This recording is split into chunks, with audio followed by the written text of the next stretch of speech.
A new champion has been crowned in AEW. Tony Khan has made a brand new announcement, and a huge AEW return has been confirmed. But first, be sure to subscribe where you have notifications turned on so you don't miss the latest pro wrestling news. Now let's start by taking a look at what happened during Sting's last match. Last night, Greensboro, North Carolina would be the home of the Icon Sting's final match at the AEW Revolution pay-per-view, where he and Darby Allin defended their World Tag Team titles against the Young Bucks under Tornado rules. Prior to the match, a video package would air which showed the Stinger watching back over his career inside the Plaza Theater in Atlanta, Georgia, before stating that it's showtime for the last time. During his entrance, he would be joined by his two sons, Steven and Garrett, who were dressed as the Surfer and Wolfpack versions of their father, with them even getting physical during the match itself. After many brutal bumps, including a ladder and glass spot that left Darby Allin covered in blood, the duo were able to walk away with the win after a coffin drop into a Scorpion Deathlock, which was enough to make Matt Jackson tap out. Allin would then grab the microphone to encourage Greensboro to show the Icon some love, noting there was only 3 minutes left on the broadcast before the man himself grabbed the microphone to fill that time. Sting would then say,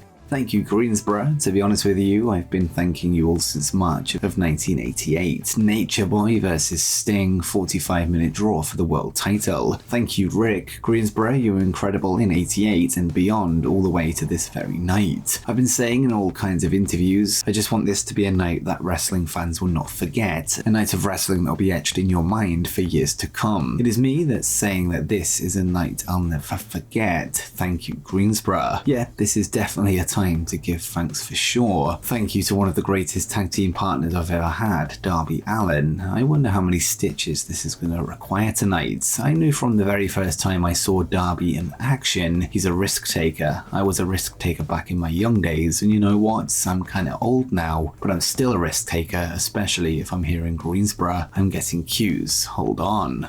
At this point, the 3 minutes were up, although we do have the transcript of what Sting said next after the broadcast came to a close, and he would add, "I was hoping that this night would be surreal in many ways. The video package that you saw before we got in the ring, then to see this is the exact boots and tights and jacket, points to his son way back when. Then in later years, we got some cool Wolfpack Sting going on here. We're off the air now, so I can do that. You know what, Greensboro? You still got it. I don't have any other words than to say thank you. I love you all so much. I'd like to call another very important person out. This wouldn't be possible without Tony Khan. Tony, this is my last night, so I can say, Tony, hustle, come on."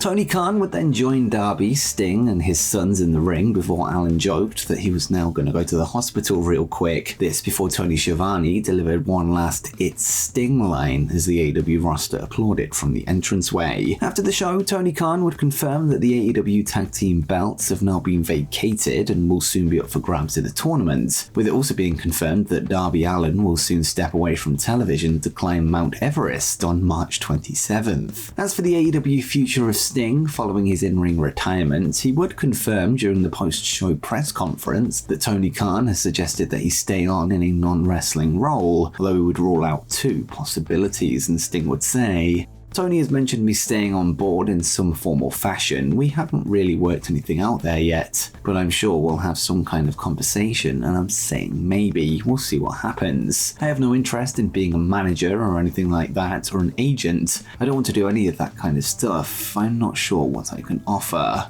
But do you think Sting still has a future in wrestling outside of the ring, maybe as a commentator? And what role do you think he could take on going forward? Let me know in the comments down below.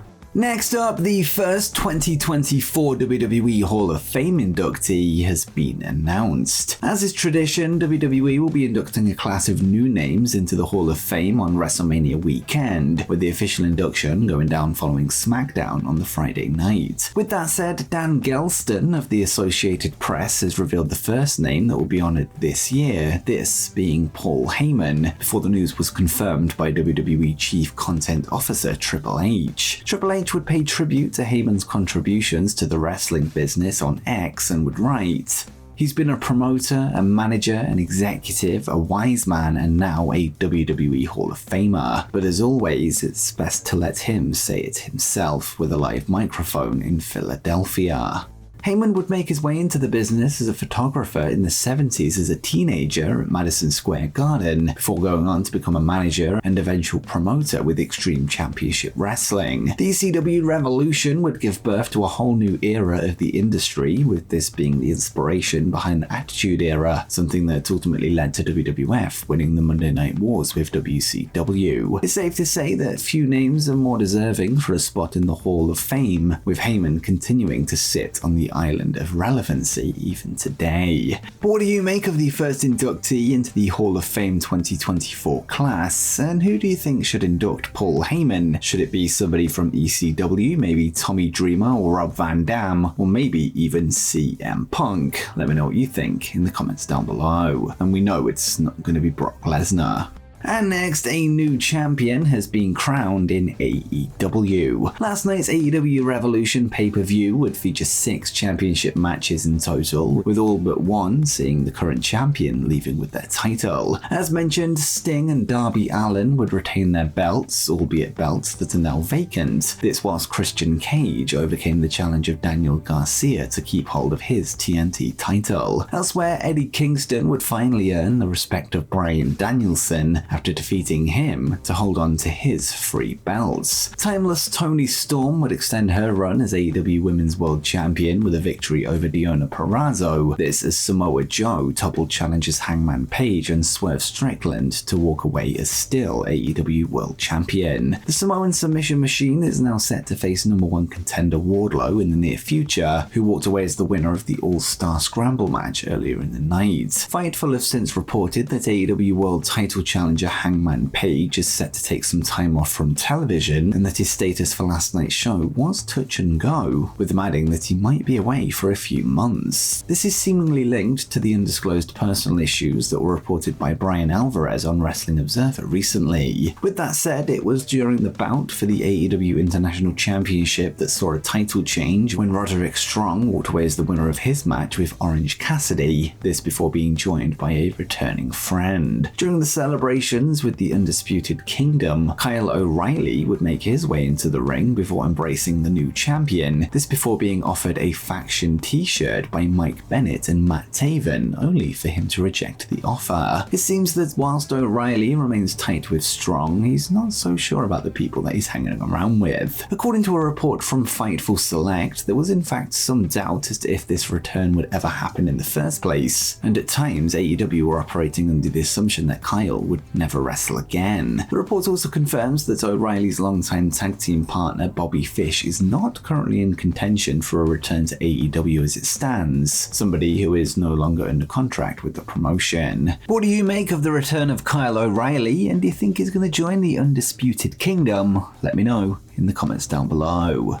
Next up, Tony Khan has made a brand new announcement. A couple of weeks ago, a trademark filing would emerge that revealed All Elite Wrestling were looking to secure the term AEW Dynasty, with all signs pointing towards this being the latest pay-per-view added to the promotion's yearly calendar. Well, such speculation has now been confirmed as the event would be made official last night at Revolution, with it set to go down on April 21st, live from St. Louis, Missouri. The announcement follows recent comments during the Revolution media call from AEW president Tony Khan, who noted that he believes 9 pay-per-views a year is the sweet spot for when it comes to annual special events, with Dynasty seemingly being the final piece to the puzzle. When counting the pay-per-views from 2023, we now have Revolution, Double or Nothing, Wrestle Dream, Full Gear, and World's End, with Dynasty being the 9th on that list. And next, a huge AEW return has been announced. The AEW Revolution pre-show would take place last night, a show that didn't only feature previews and matches, but it would also see the re-emergence of an absent AEW talent. A vignette would air that saw the comeback of Pac, who hasn't wrestled an AEW match since July 2023, something that he doesn't seem to have taken too lightly. In the package, Pac would be shown roaming around various locations in his hometown of Newcastle upon Tyne, scene, with him delivering a message to AEW. The Brit would make mention to the fact that this isn't the first time that he's had to produce this kind of return promo, something he seemingly holds Tony Khan responsible for. But are you excited to see Pac back in AEW? Let me know in the comments down below. And before you go, make sure you check out 10 Tony Khan secrets AEW wants you to forget.